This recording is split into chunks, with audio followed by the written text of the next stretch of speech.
Hola a todos, muy buenas noches, bienvenidos.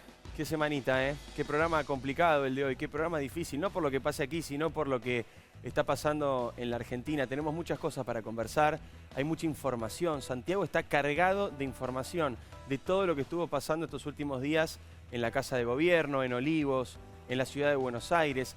Santiago nos va a contar esta noche, en un rato me lo va a explicar, nos va a contar la trastienda de una frase que no vas a poder creer. Un asesor de Alberto se acercó y le dijo: Alberto, ¿no querés grabar de nuevo el mensaje? Hay cosas que no están bien. Por supuesto, el mensaje no se grabó y salió lo que salió y generó todo este revuelo. En un instante, Santi, me contás toda esa trastienda. Y Lucía te va a contar qué pasa con la única promesa que Alberto logró cumplir. Desde que comenzó su mandato hasta ahora, 19 presos por corrupción fueron liberados. En un segundo, Lu, por favor, toda esa historia también. Invitados importantes. Tenemos aquí al doctor Previliano, que es el director del Hospital Fernández. Doctor, gracias por venir.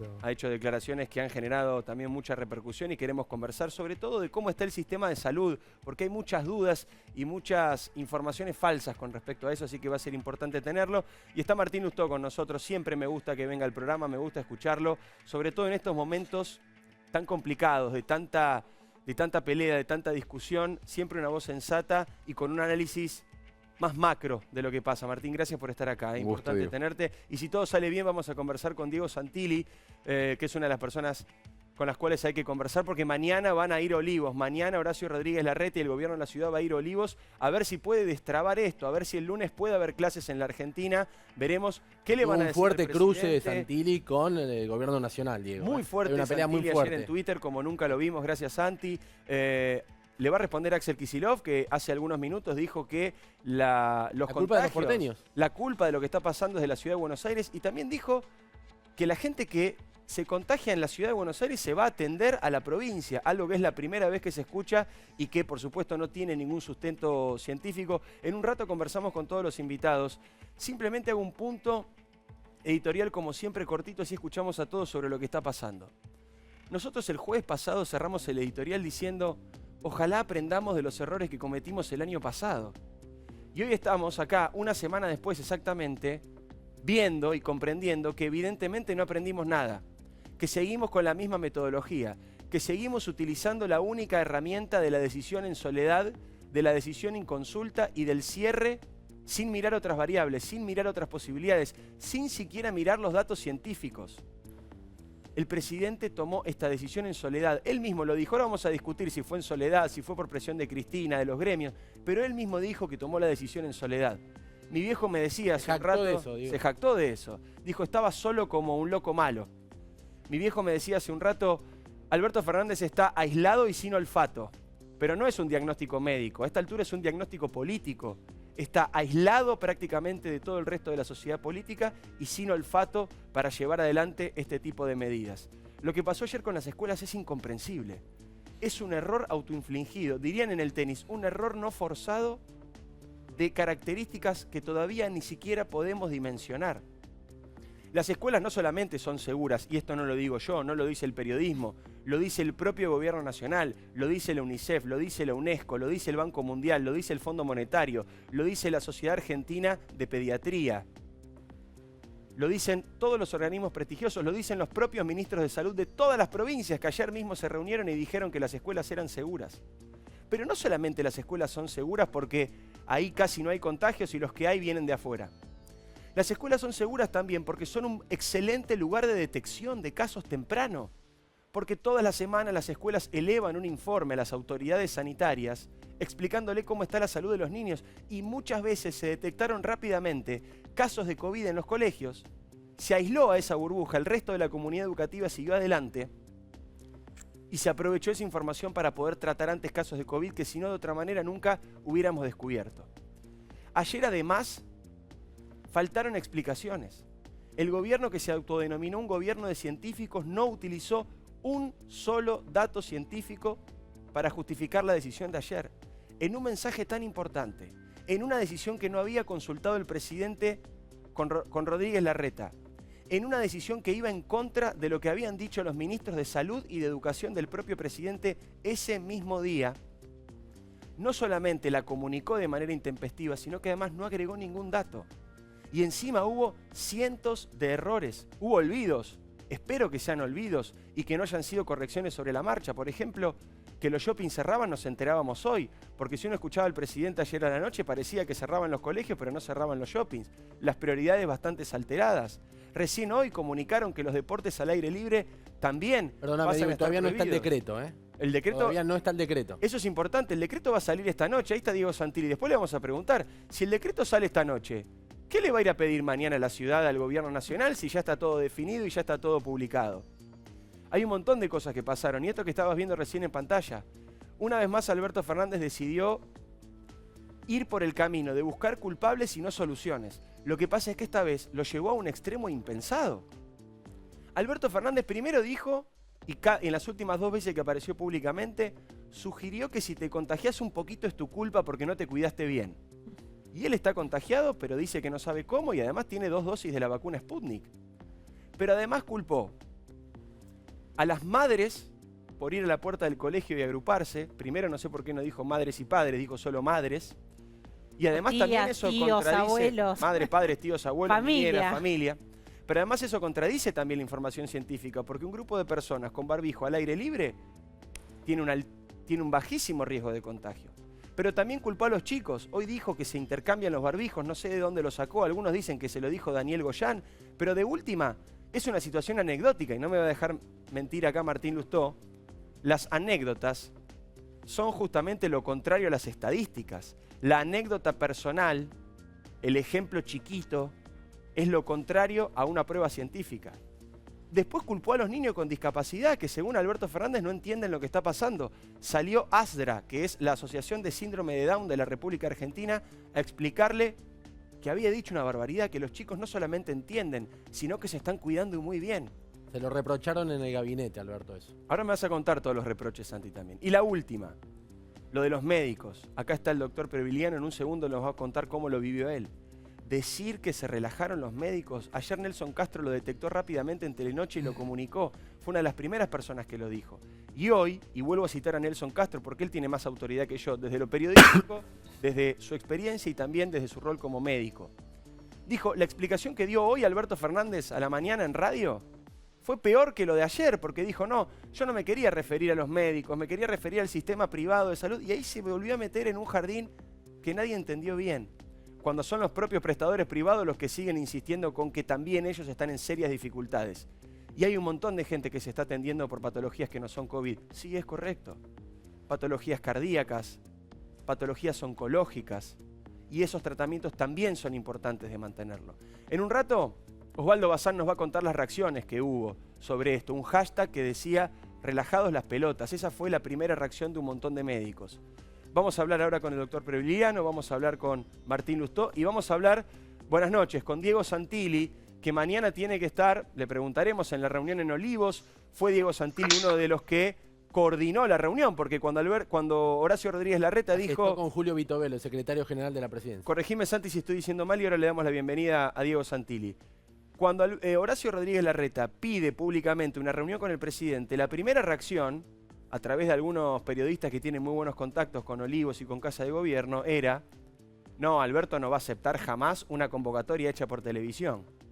Y a la media hora salieron a decir, sí, lo recibe mañana a las 10 de la mañana. Todo indica, Santi, que fue porque Santilli habló justamente con Julio Vitovelo. Vitovelo, lo puede confirmar él, y cerraron la reunión.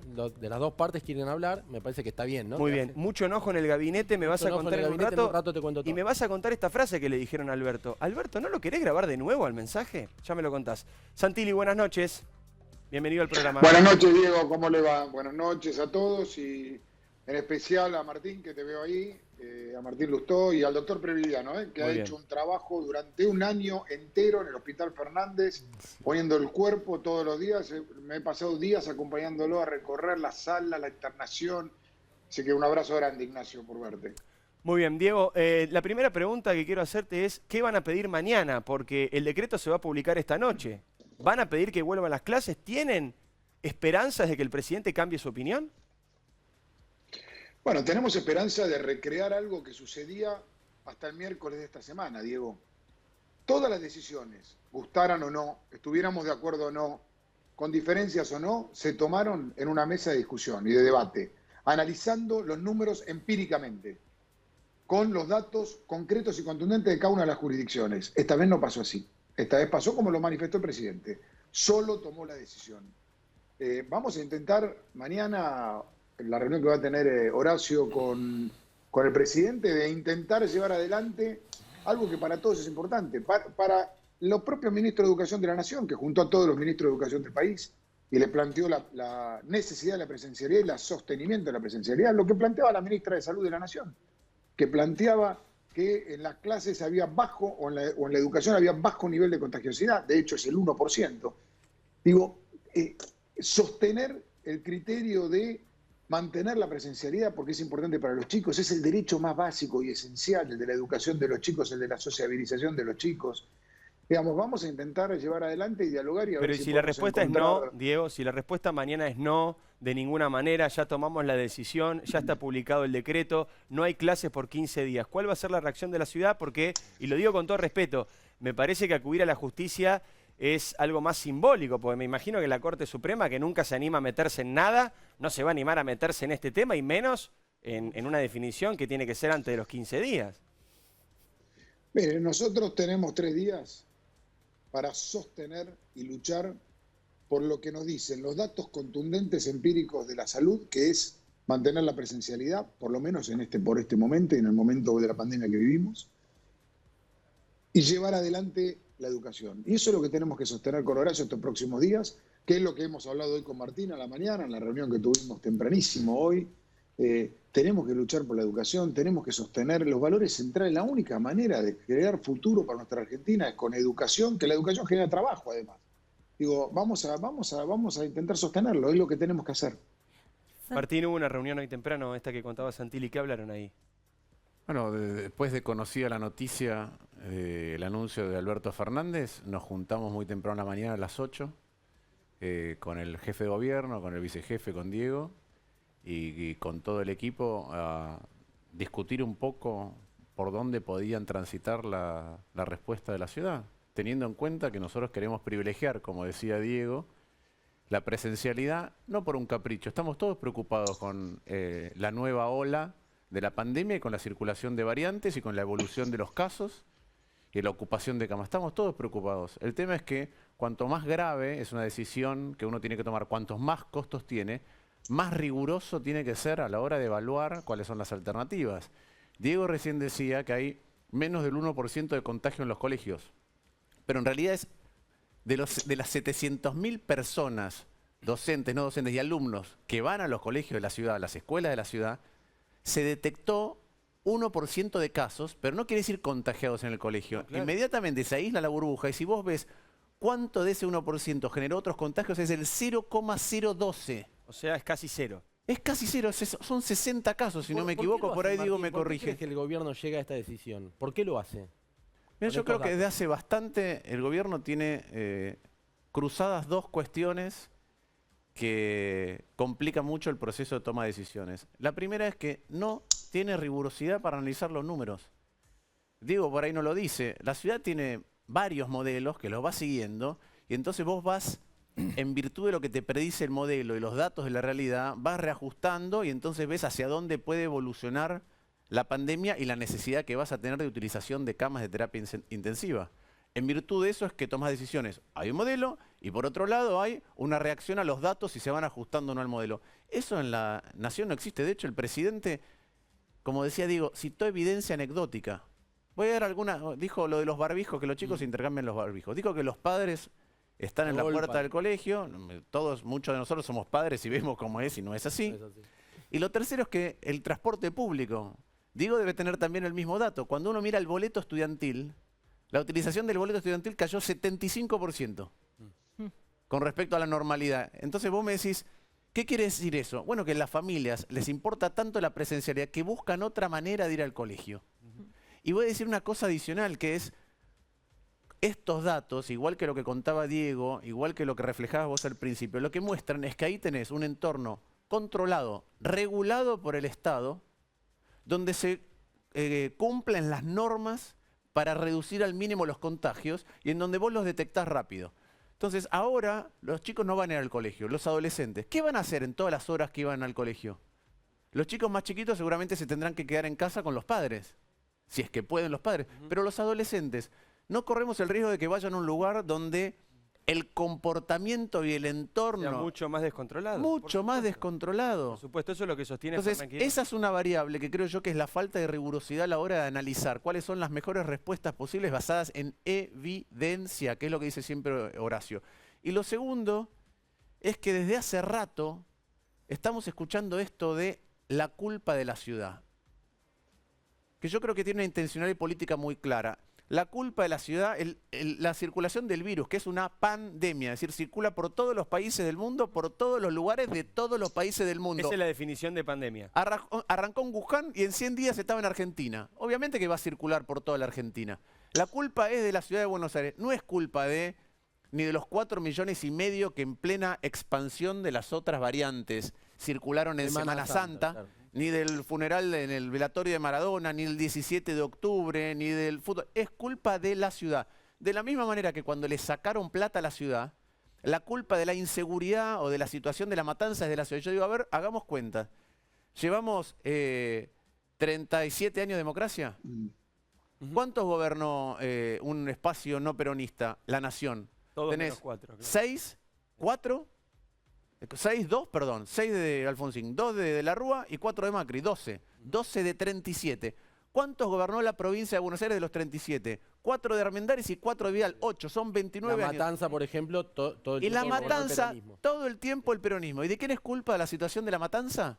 De la ciudad de Buenos Aires.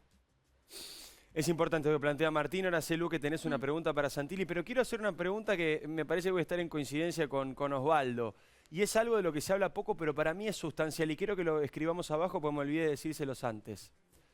¿Qué rol jugaron los gremios?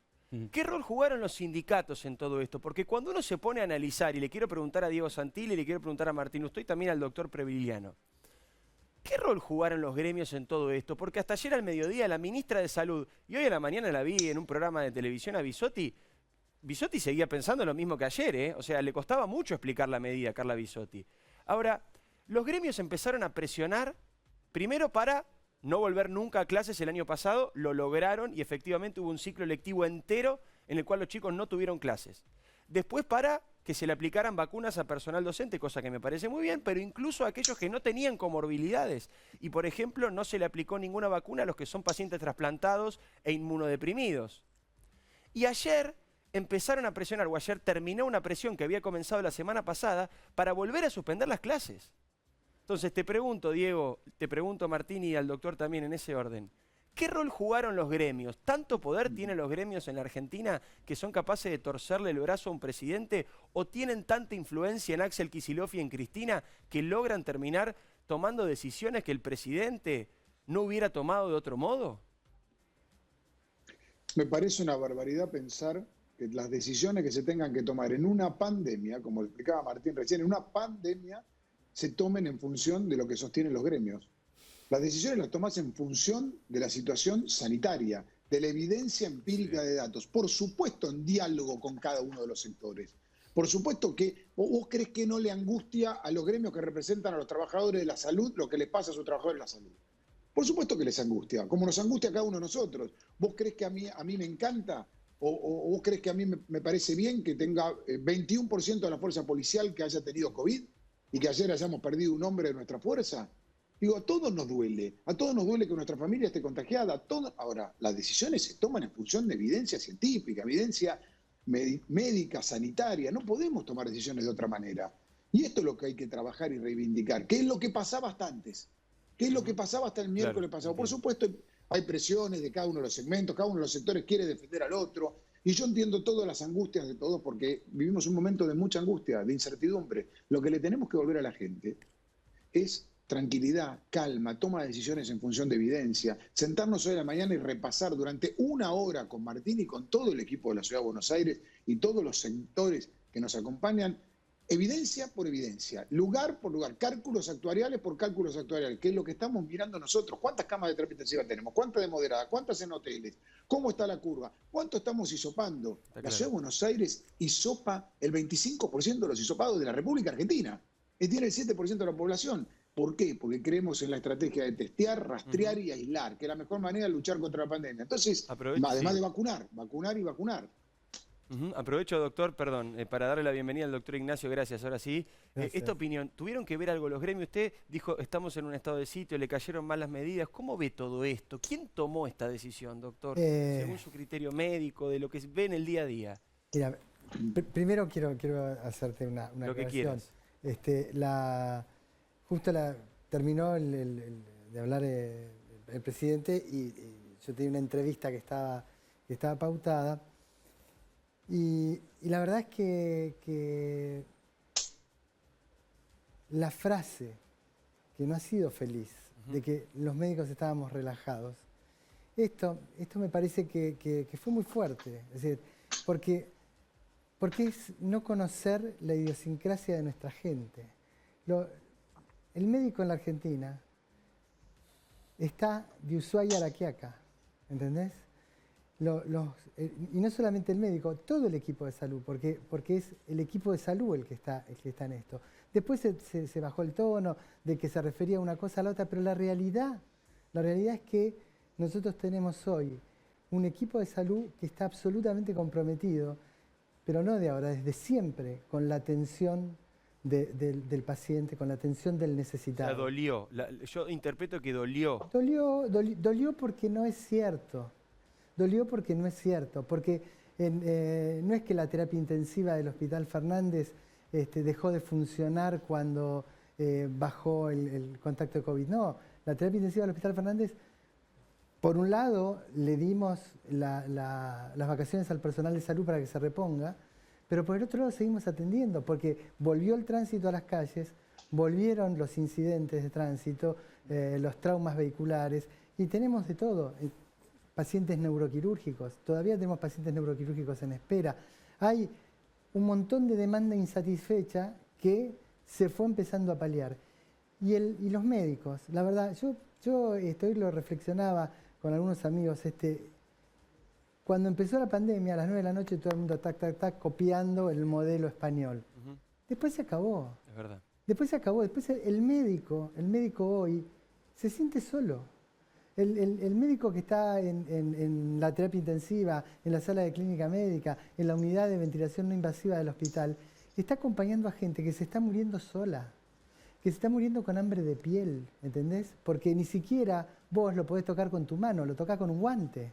Se están muriendo con hambre de piel.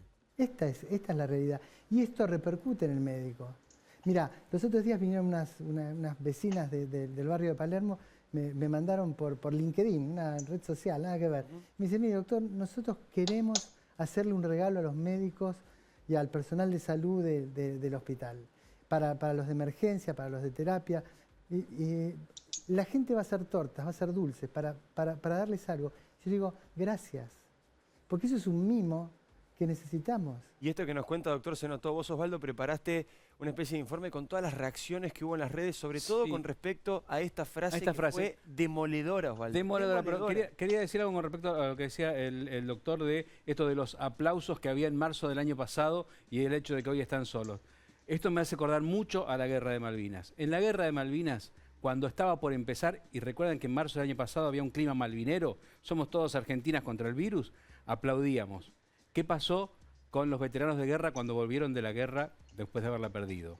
La sensación que me daba lo que decía el doctor, me daba la sensación de veterano de guerra llegando de una guerra en donde la gente se olvida que son efectivamente quienes están en estos momentos y que nunca dejaron de estar poniendo el cuerpo. Hoy lo pasaba en las redes, era muy sintomático. El hashtag es brutal, relajado las pelotas. Claro, porque no estuvieron relajados los médicos. Algunas de las cosas, vamos a ver, vayamos viendo algunas de las imágenes Osvaldo, que se vieron hoy en las redes de profesionales de la salud de todo el país que estaban diciendo que de ninguna manera se relajaron, que lo que hicieron fue, como mucho durante el tiempo de la pandemia, muchas operaciones se habían tenido que dejar de hacer, se había dado prioridad.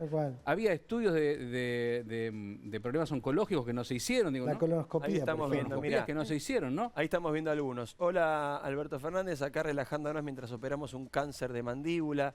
Relajado, la marca en la cara de los barbijos, de los anteojos. Este es muy terrible, tiene razón, señor presidente, algunos médicos relajamos. para siempre. Mucha gente que ha fallecido, Digo, trabajando, cuidando a los efectivamente demás. es alto el Estas número imágenes. de... Miren las caras, perdón Osvaldo, las Sí. caras, ¿no? Pero además, Llenas de marcas. además hay que tener en cuenta que tuvieron durante gran parte del año muchos problemas económicos. El bono que se había ofrecido, que primero era de 30.000, que después fue de menos, que nadie sabía, que en muchos lugares no se cobró, digamos que incluso hoy no se cobró, a pesar de todas las denuncias que hubo al respecto. Personal, todo el equipamiento médico, ¿no?, que tienen que tener, en muchos casos no estaban, en muchos casos tuvieron que comprar los propios médicos. Pero la verdad que es una falta de respeto enorme para aquella gente que fue la que de verdad estuvo trabajando de parte de alguien que le está diciendo a la población: cuídense, cuídense porque esto es terrible y ustedes no saben cuidarse. Un señor que está entre los únicos 700.000 argentinos que tienen las 2 dosis de vacunación y que así todo se contagió y no sabe cómo. Martín, con el DNU, una vez en vigencia, pese a la charla que haya mañana en Olivos, ¿qué margen de maniobra hay para que la ciudad pueda abrir las escuelas, no cierre todos los comercios? Digo, porque esto también va a afectar ahora a la economía directamente, al sector gastronómico, al sector cultural, a otros sectores que van a ver restringida su actividad. Mira, déjame ir otra vez al tema educativo, porque nosotros nos la pasamos hablando de la priorización de la educación. Pero el año pasado, más allá de que estuvieron cerradas y que los chicos, 1,5 millones de chicos perdió vinculación con la escuela, ninguno, seguramente ninguno de la totalidad de los chicos pudo alcanzar los objetivos que tenían para el ciclo que estaban cursando, ninguno. Ahora están los docentes, las familias y los alumnos tratando de completar lo del año pasado o lo del anterior, porque se olvidaron también de lo anterior.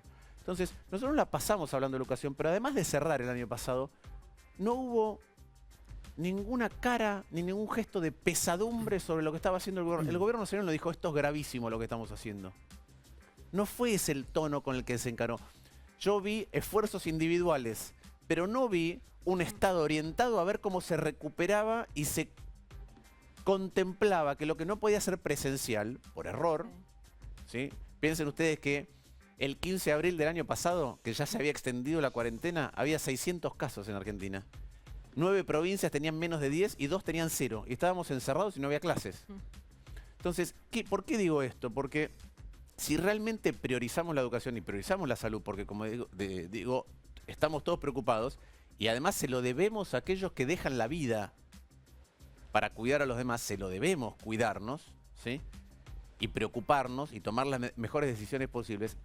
Cuando vos mirás dentro de los ciclos cuáles son los grados o los años prioritarios, porque son cruciales. Sí. Cuando vos mirás dónde ocurren los contagios, si vos tenés más rigurosidad, tenés más herramientas y podés decir: mira, restringamos acá que es donde están ocurriendo. Sabés de los alumnos contagiados en qué momento de su educación están.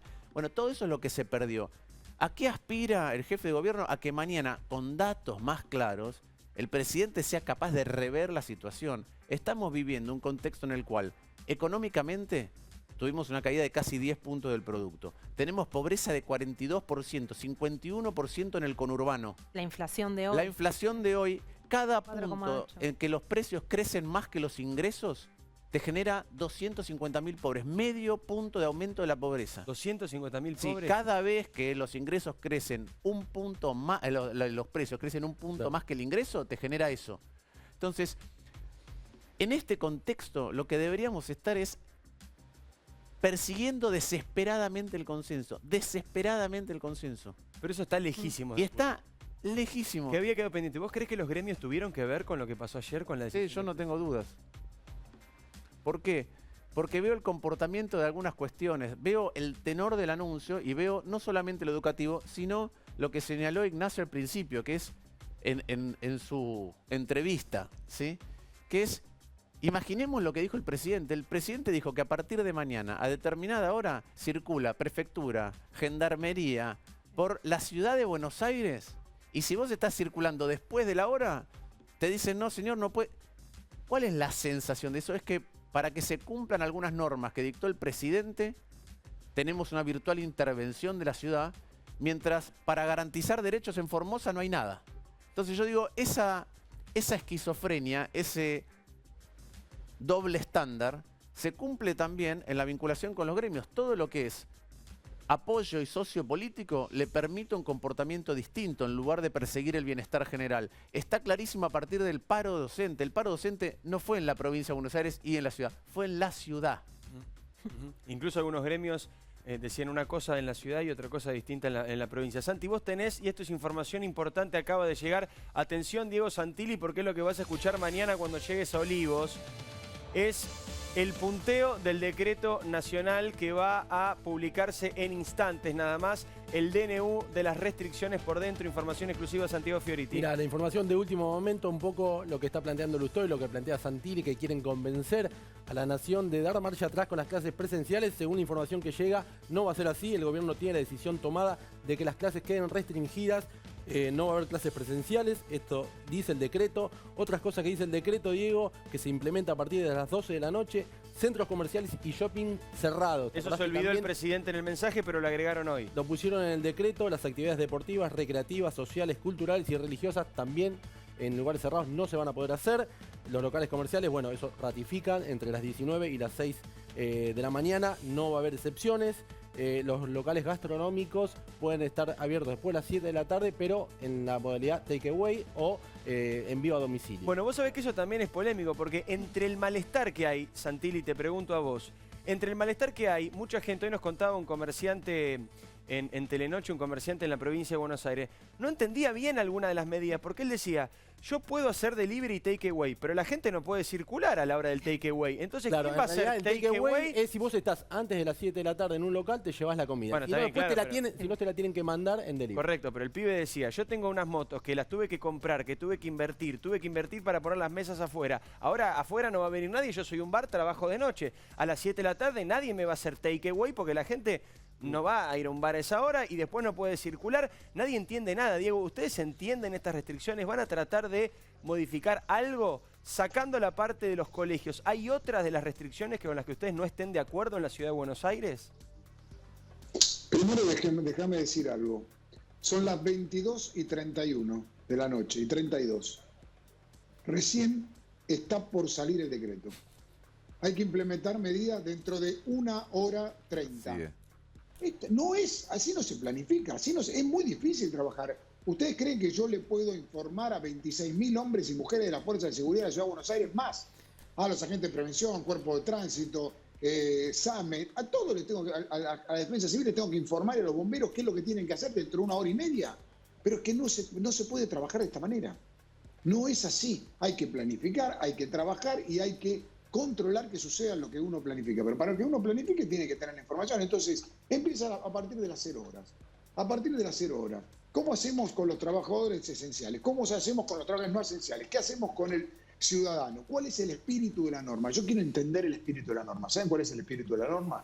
Que si vos tenés que ir a ver a tu papá porque tiene una emergencia, no vas a tener un problema. Y no tenés que tener un problema. Porque no estás yendo a una aglomeración, no estás yendo con 20 personas a tomar cerveza o haciendo otro tipo de cosas. ¿Sabés qué estás haciendo? Yendo a socorrer a tu papá. Claro, pero eso es una interpretación, Diego, que hay un punto donde es peligroso y tiene que ver con tu área más allá de la vicejefatura, es la parte de seguridad, que es lo que a vos te compete. Y es otra de las cosas complicadas que están ocurriendo, lo que decía Martín.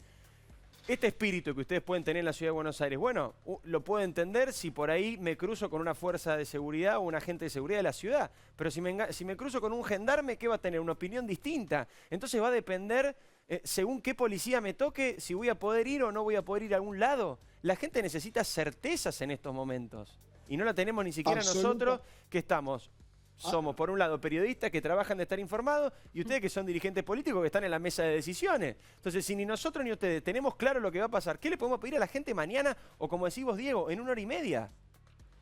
Absolutamente, comparto. Por eso, lo que nosotros tenemos que hacer, y que es lo que sucedió antes del miércoles a la fecha, era coordinación con las fuerzas. Trabajo de coordinación.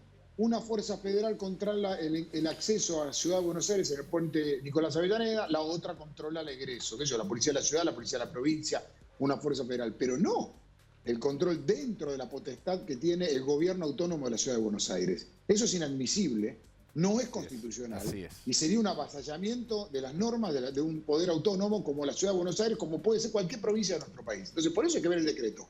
Por eso hay que leer el decreto de lo que estamos hablando. Entonces, yo digo, llamémonos a la reflexión, pongámosle templanza y calma a un momento muy difícil que vivimos, de una segunda ola. No hagamos discursos rimbombantes y grandilocuentes echándole la culpa a todos los otros. Llevemos a la calma, démosle tranquilidad a la sociedad. Acompañemos a nuestros médicos que están poniendo todo. Porque a mí me consta, yo he recorrido muchas, pero muchas veces con Ignacio Fernández. ¿Sabes por qué? Por lo que te dice Ignacio. Porque si no estaban solos. Y yo creo que es con los dirigentes a la cabeza y no con la cabeza de los dirigentes. Y nosotros nos tenemos que ir poner adelante. Horacio, yo estamos todos los días recorriendo y es lo que seguimos haciendo en cada uno de los lugares. Ahora, tenemos que tener racionalidad e irresponsabilidad a la hora de tomar decisiones. 22:32 de la noche. Recién ahora se comunica que va a haber un decreto. Todavía no lo pudimos leer. ¿Cómo comunicamos a todo el trabajo que tenemos que hacer integrado? ¿Para qué? Para cuidar a la gente. No para prohibirle a la gente, para cuidar a la gente, para que la gente pueda ir de casa al trabajo y de trabajo a casa en paz. Para que pueda muy cuidarse, desesperanzador. para que pueda Es muy distanciamiento. desesperanzador escuchar esto, Santilli. Es muy desesperanzador. Sé que querés agregar algo, Martín. Te escucho y después le quiero preguntar al doctor sobre esto y sobre el tema de las terapias. ¿Están a punto de explotar o no? No se sabe bien ese tema tampoco. Pero mira, la marca de la imprevisión está en un montón de ámbitos. Por ejemplo, me preguntabas de la situación económica. En el presupuesto no se previó que podía haber una segunda ola y no íbamos a tener vacunas. Y lo señalamos un montón de veces. Tenés que hacer un estudio de contingencias, particularmente en el medio de una pandemia, para ver cómo respondes si las cosas no salen como vos querés. Bueno, no lo tenemos. Pero déjame marcar algunas cosas de imprevisión que me parecen importantes. Segundo, en la línea del presidente Fernández, los colegios son gravísimos, porque si no, primero, está claro que no los prioriza, porque si no, no los cerrás al mismo tiempo que los shopping, los casinos, los viajes de egresados. Pero no abrí primero los bingos. Pero por eso. Antes los colegios. Pero lo segundo es, queremos entender que para evitar la presencialidad en las escuelas, que es tan importante, él tiene que pensar que son gravísimos. Si son gravísimos, ¿por qué no lo hace inmediatamente? ¿Por qué 2 días más? Es una contradicción fenomenal. Y después lo más importante es lo siguiente, habida cuenta de lo que pasó el año pasado. Ignacio, cuando detectás un caso porque tiene síntomas o porque tuvo contacto estrecho y lo testeaste, ¿hace cuántos días que se contagió? Y en general, entre 2 y 5 días. Entre 2 y 5 días. El margen es amplio. Lo que quiero decir es que lo que vemos en los datos de los testeos y los contagiados es un contagio que ocurrió hace 5 días. ¿Cuánto tarda desde que se contagia y lo detectás hasta que se pone severo y puede terminar en una UTI? 12, 14 días. 12, 14 días. ¿Por qué digo esto? Porque los contagios de hoy son de hace 14 días. Dentro de 15 días, cuando termine esta supuesta no presencialidad, vamos a estar viendo la ocupación de UTI de lo que se están contagiando hoy. Entonces, ¿qué es lo que hace? Perdóname, por eso hay tanta polémica en el gabinete, porque cierran los colegios por 15 días y cuando los tenés que abrir vas a tener un pico más de casos. Entonces digo, esa es la imprevisión, esa es la marca de la falta de rigurosidad en el análisis de lo que está pasando y la respuesta. Pero Martín, ¿es imprevisión o es una cosa más conceptual respecto a la educación? Porque no es menor que un gobierno no entienda la importancia de las escuelas abiertas. Nunca va a ser mejor una escuela cerrada.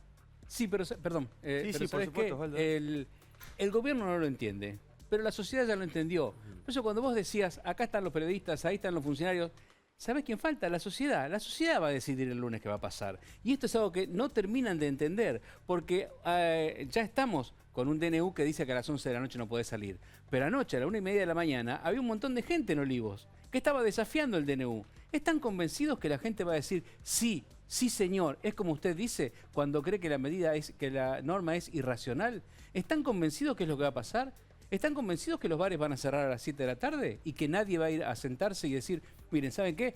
Que venga la gendarmería a sacarme. ¿Están convencidos que ningún jardín de infantes va a sacar? Qué difícil esto. Pero tenemos que tensionar a la sociedad. Claro, No, yo no digo que sea la obligación. Digo, es el estado en el que estamos. Claro, es el estado al que nos llevaron. ¿A qué nos han llevado? Por supuesto que nadie quiere esto. Todo esto, doctor, es muy importante que escuches esto, de verdad. Es muy importante que escuches esto porque hay que clarificar este tema, porque con estos datos que le vamos a preguntar ahora al doctor Ignacio Previliano, que es el director del Fernández, están tomando este tipo de decisiones.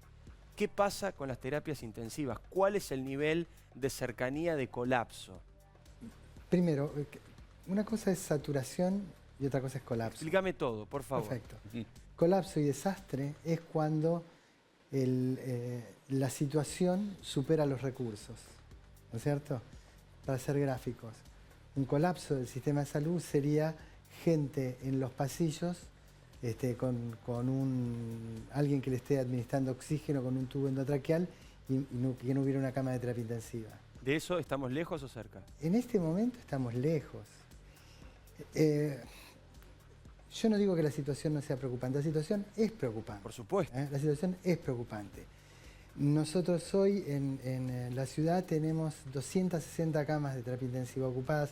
Yo ahí les mandé un gráfico, después si quieren lo vemos, pero la velocidad de crecimiento de la utilización de camas de terapia intensiva del lunes pasado a este día es del 28% en terapia intensiva y de un 38%, 38.6% en las camas de piso. Es decir, que estamos frente a una emergencia, que estamos frente a un aumento de los casos. Pero la ciudad, en agosto del año pasado, en plena pandemia, logramos tener abiertas 450 camas de terapia intensiva plenamente vestidas. Es decir, vestidas, ¿qué quiere decir? Médico, enfermera, kinesiólogo, técnicos. Claro, porque una cama sin el personal es como... No sirve para nada. Correcto. No sirve para nada. Entonces, si pudieras poner el gráfico... A ver, tenemos algunos, yo tengo uno acá en el teléfono, yo lo voy a poner desde el teléfono, decime cuál es. Poné el gráfico de cómo crecieron las camas de terapia intensiva en el Fernández, porque me parece que es interesante que la gente primero entienda para qué sirvió la otra cuarentena. Los primeros 40 días que tuvimos de aislamiento obligatorio, bueno, esa cuarentena fue útil, fue absolutamente útil. Y yo lo voy a defender a muerte, porque fue correcto, porque teníamos un sistema de salud débil. Que estaba... ¿Es este, doctor? Débil. Es este, me voy a cruzar, vamos a hacer esto, televisión en vivo. ¿Es este, doctor? Este es el de la ocupación de las camas, este. Este quiere que mostremos, perfecto, Sí. Dame un segundo. Y vos seguís hablando, doctor, por favor, ¿eh? No, Dale. entonces, cuando nosotros arrancamos el 14 de marzo del año pasado, teníamos 21 camas de terapia intensiva, 21 camas críticas con capacidad de tener ventilación mecánica. Teníamos en emergencias 5 camas, 16 camas en terapia A y terapia B, teníamos 12 camas de terapia intermedia que no tenían complejidad y teníamos 5 camas en la unidad de cuidados postoperatorios. Esto era lo que teníamos. Y la verdad que veníamos pidiendo que necesitábamos más camas. Justo en esa época el ministro nos había reunido a todos los directores de hospitales para darnos la idea de que teníamos que trabajar en red como finalmente estamos trabajando, que esto es lo sustancial de esta historia. Pero un poco esto de pinta tu aldea y pintarás el mundo, nosotros fuimos, de esas 21 camas, aumentamos. Hicimos 10 camas terapia COVID, 10 no COVID. Después en la otra semana aumentamos a las 11 camas de la sala de emergencias, todas con respirador, monitores, porque los médicos y las enfermeras ya las teníamos. Nosotros en el Hospital Fernández tenemos una escuela de terapia intensiva de hace muchísimos años. En 1980 fue la primera residencia de terapia intensiva del gobierno de la ciudad. Y esa escuela de terapia intensiva hace que teníamos un semillero enorme. ¿Qué hicimos? Logramos el nombramiento de todos esos jóvenes en planta transitoria y con eso abrimos más camas de terapia intensiva. Para no cansarlos, hoy teníamos en ese momento 55 camas para los pacientes COVID y 69 camas con ventilación mecánica en el hospital. Tuvimos que cambiar los compresores de aire comprimido y tuvimos que cambiar a la gente. La gente estaba realmente asustada. Un montón de los médicos de terapia intensiva, yo fui jefe de esa terapia, yo los conozco a todos, un montón se enojaron conmigo. Me decían, no me estás cuidando, no me estás dando los EPP, no me estás. Y la verdad es que nosotros hicimos lo mejor, no faltó EPP para nadie. EPP son equipos de protección personal. No faltaron EPPs para nadie.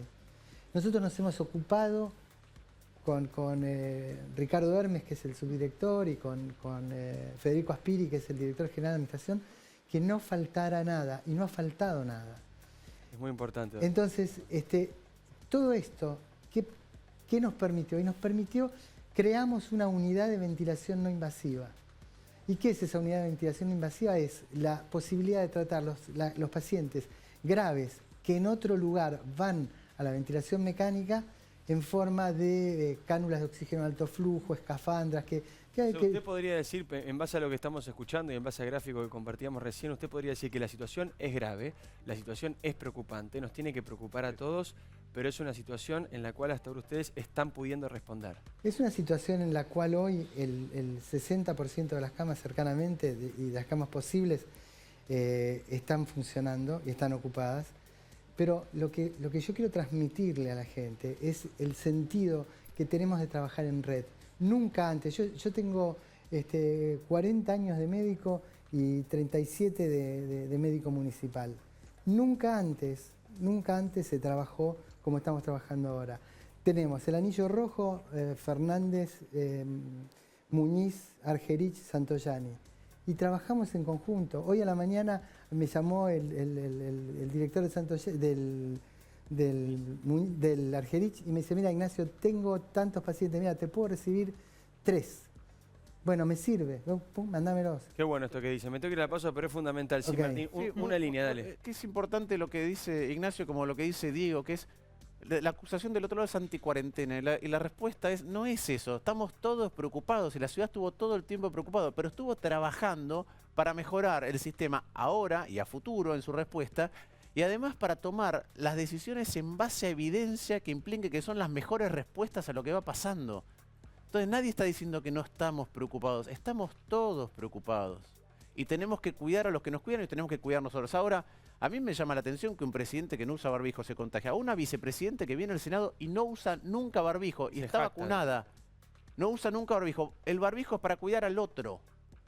Bueno. Que nos digan que nosotros somos los que, planteando que queremos un esquema de previsibilidad para dar certidumbre y rigurosidad para las respuestas, que esto es anti algo, es al revés. Diego Santilli, gracias por haber estado en el programa. No te quiero demorar más tiempo. Como decís vos, tenés que encargarte ahora de resolver un decreto que acaba de salir y preparar la reunión para mañana. Ojalá que sea con buen criterio, ojalá que lleguen a algo fructífero. Gracias por haber estado en el programa. Ha sido muy amable. Gracias a ustedes, gracias, buenas noches. Hasta luego, Diego Santilli. Nos quedamos con el doctor Ignacio Previliano y también con Martín Lustó. Atentos a lo que viene, porque en el medio de todo esto, cuando el gobierno de Alberto falló con la salud, falló con la economía, falló con las vacunas, falló con la cuarentena, con lo que no falló es con liberar a presos kirchneristas. 19 desde que asumió fueron liberados. Después de la tanda, te lo cuenta Lucía Salinas. Dale.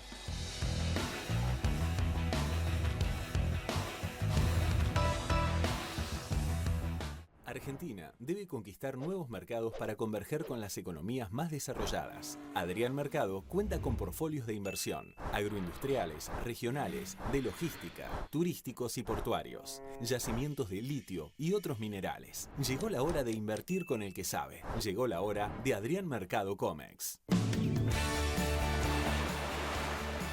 Salí, sentí, viví. La vida es acá. La vida es ahora.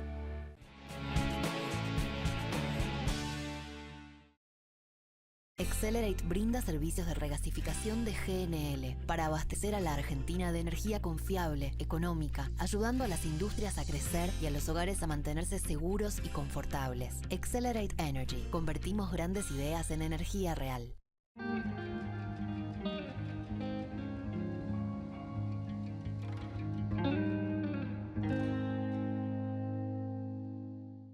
Cachamay te acompaña en todo momento. Un saludable momento. ¿Tenés un vecino? Tenés tu banco cerca. Ayudarnos. Lo mejor de ser vecinos. Banco Ciudad. Te quiere ver crecer.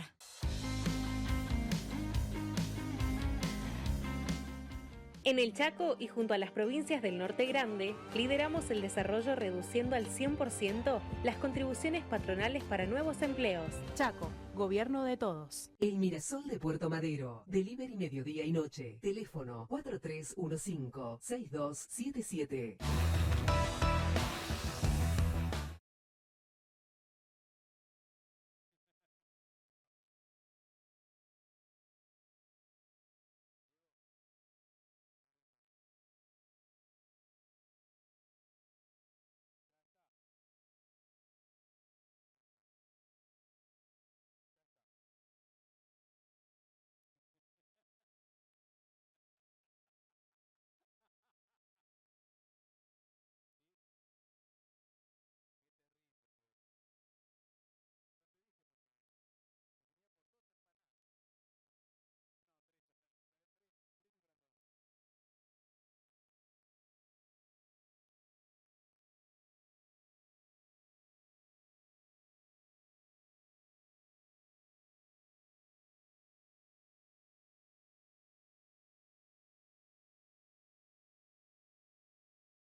Le quiero agradecer la presencia, Osvaldo Bazán. Bazán es el hombre favor. rating, no sé si ustedes sabían. Gracias. Lucía, tenés un segundo por liberado. 19 liberados durante el gobierno de Alberto Fernández. Eso lo cumplió el presidente. Bien lo decías, no cumplieron con la cantidad de vacunas que prometieron, la cantidad de vacunas que llegaban al país, no cumplieron con un montón de promesas, sí con lo que habían prometido respecto a la justicia, que no querían más presos acá. Esta semana, el último que consiguió la excarcelación, pero todavía tiene que pagar su caución, es decir, su fianza, es José López, el hombre de los bolsos, que quiso esconder 9 millones de dólares, pero además Cristina también fue sobreseída y la justicia también determinó que Julio De Vido, por más que tenga confirmación de casación en la tragedia de Once, tampoco va a volver a la cárcel. Y Amado Boudou ayer jugó su última carta y lo más probable es que por más que tenga una condena firme de la Corte Suprema de Justicia, tampoco regresa a la cárcel. El número, 19 presos desde que Alberto es presidente de la Nación, dejaron la cárcel.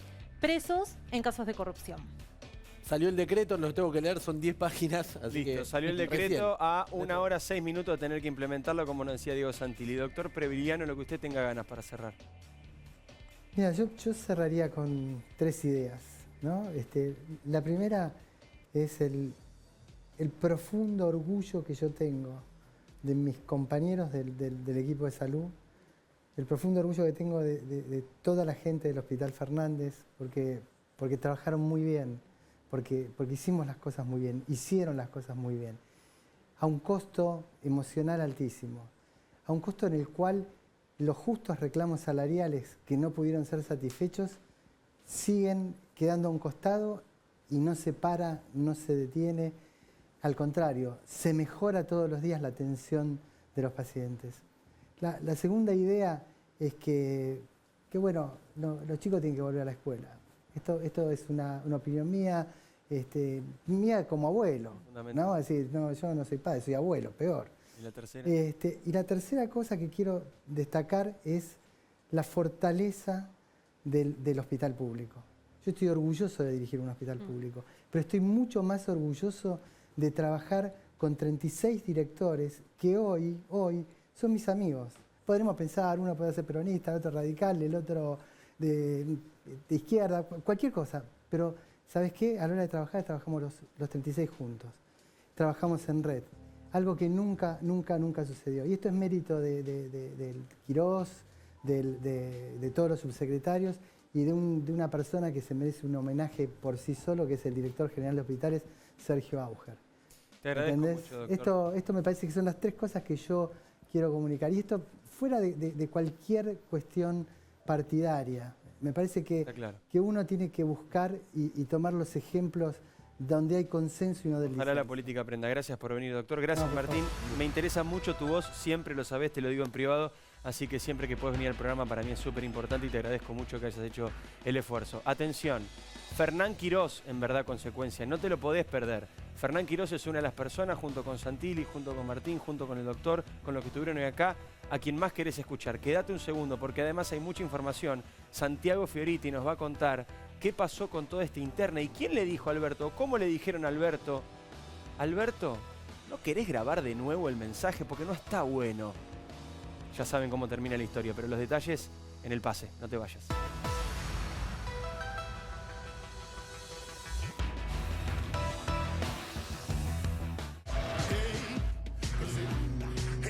Llegó Nibus, tu nuevo Volkswagen. Volkswagen. Plan de vacunación COVID-19. Empezamos a aplicar la vacuna en más de 180 puestos en la ciudad. Para saber más, ingresá a buenosaires.gov.ar/vacuna COVID. Cuidarte es cuidarnos. Buenos Aires Ciudad.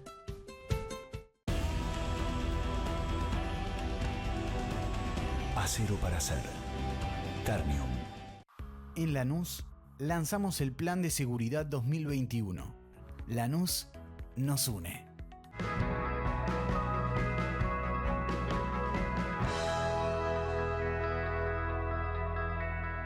Mazalín Particulares, 115 años de liderazgo.